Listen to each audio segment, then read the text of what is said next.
The Mariners just made their biggest moves of the offseason with two big trades. One of them so far has been confirmed. The other one is still a work in progress. Now, I'm recording this video on my lunch from work, so I'm not going to be able to edit it. So this is going to be a little bit rough, but stick with me if you can, because the Mariners just brought back Mitch Haniger while also acquiring Anthony DeSclafani and trading Robbie Ray. That is the first big move we need to talk about, and then a trade with the Rays. Finally, a trade with the Rays that also needs to be mentioned here. Let's go into this first trade here with DeSclafani and Robbie Ray. I'm going to move on over here to the computer side of things and looking at, let's see, this part right here. Some info. The Giants are sending $3 million to Seattle to make the trade cash neutral in 2024.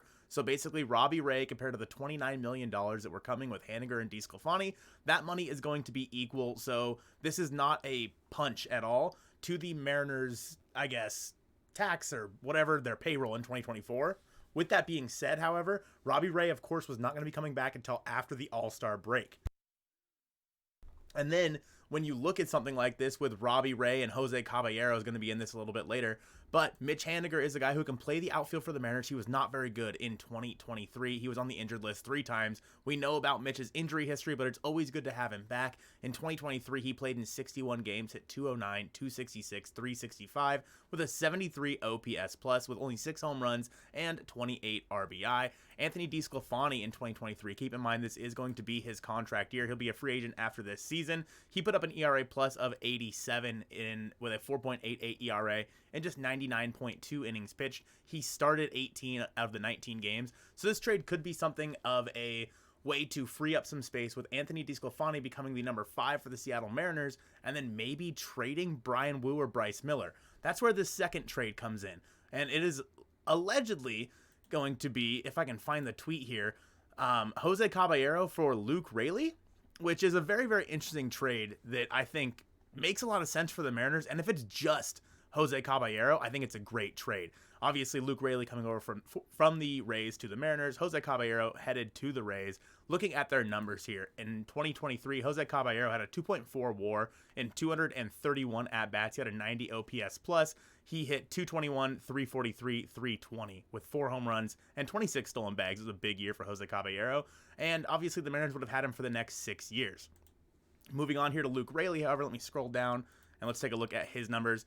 He, in 2023, he's 28 years old, played in 118 games with a 249, 333, 490 slash line with a 126 OPS plus. He stole 14 bags, hit 19 home runs, 49 RBI, and more importantly, if we look at the positions that Luke Raley can play, he played 35 games at first base as well as playing in right field. 65 games total in the outfield. Luke Raley is a guy who can play all over the diamond and specifically first base. Whether that means he's going to be a guy over there that's going to replace Ty France, I'm not sure.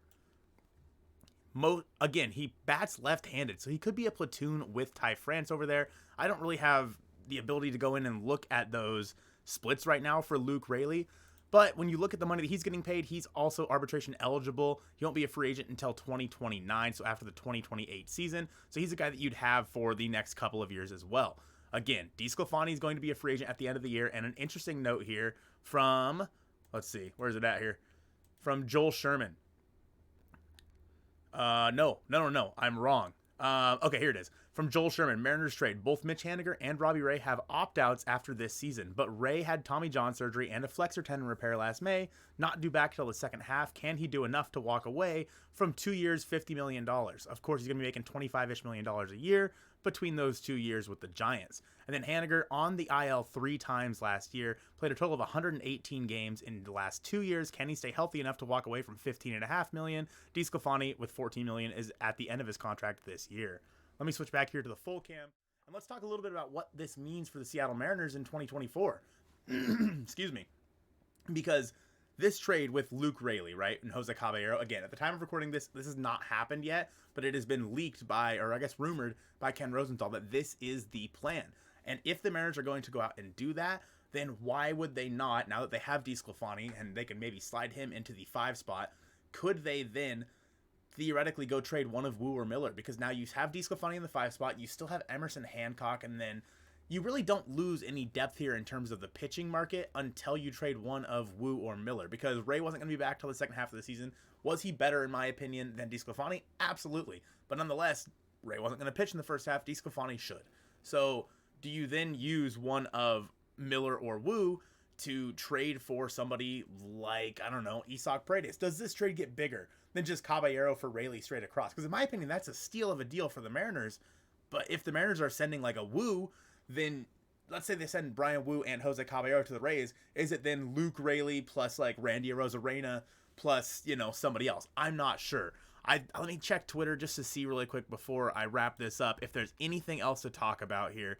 I'm not seeing anything. So basically, when we're looking at it, we're probably going to see, if he's healthy, Mitch Haniger in right field for the Seattle Mariners, Julio in center, maybe Luke Rayleigh out in left, or playing first base in a platoon with Ty France once in a while as well. He is going to basically upgrade that bench over Jose Caballero no matter what happens. And then Anthony DeSclafani is going to probably be your number 5, provided that you end up trading one of Wu or Miller. There's going to be so much more to break down about this trade. I wish I had the time to do it for you guys right now, but I'm just, like I said, I'm on my lunch break, and there's going to be more coming down today. Let's take a look really quick, actually, at the Mariners PR, if I can pull it up here, what Jerry Dipoto had to say about this trade, because it is a very, very interesting move, and I think that Dipoto has some interesting things to say about maybe even more trades, plural, coming down today. Let me switch back over to the computer camera here.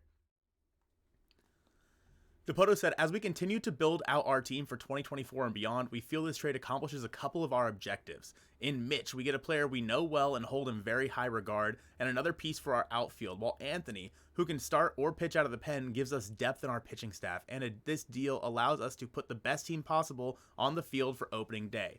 Then he goes on to say that he wants to thank Robbie Ray, blah, blah, blah, all that good stuff. So then going back here, there was also a note from, I think it was Divish. Let's see.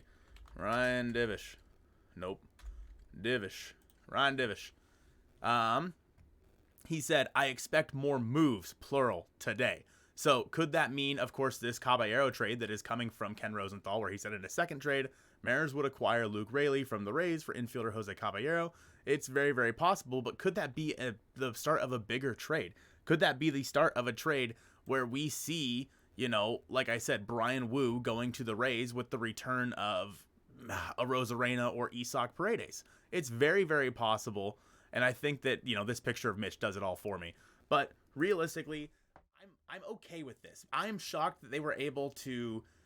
I'm shocked that they traded Robbie Ray, honestly, because like that was a big deal a couple of years ago. He was a big clubhouse guy, but we know that Mitch is also a big clubhouse guy. He's very important in that clubhouse, and he fills out a need the Mariners just need more. Because if Mitch is healthy, he is another right-handed middle of the order bat that you can have. Again, it's a big if on if he is healthy, but if he is, Mitch Haniger is a great guy to throw in the middle of your order. And Anthony DeSclafani is a fine guy that you can have as your number 5, and you could put him in the bullpen should, like, I don't know, Emerson Hancock become somebody that you really want to throw in that 5 spot, for example. So this trade, I think, opens an avenue for the Mariners to finally go out there and make a big, big trade of, you know, I think the Rays is just the one that makes sense. So if you're adding Brian Wu plus Caballero to this Rayleigh deal, which, again, still has not come to the pipeline yet, it might by the time you watch this video, then I think this is a slam dunk for the Mariners. Joe and I are going to have a lot more content on this over the next couple of days. I have to go back to work. I appreciate you guys watching this one, and go freaking Mariners.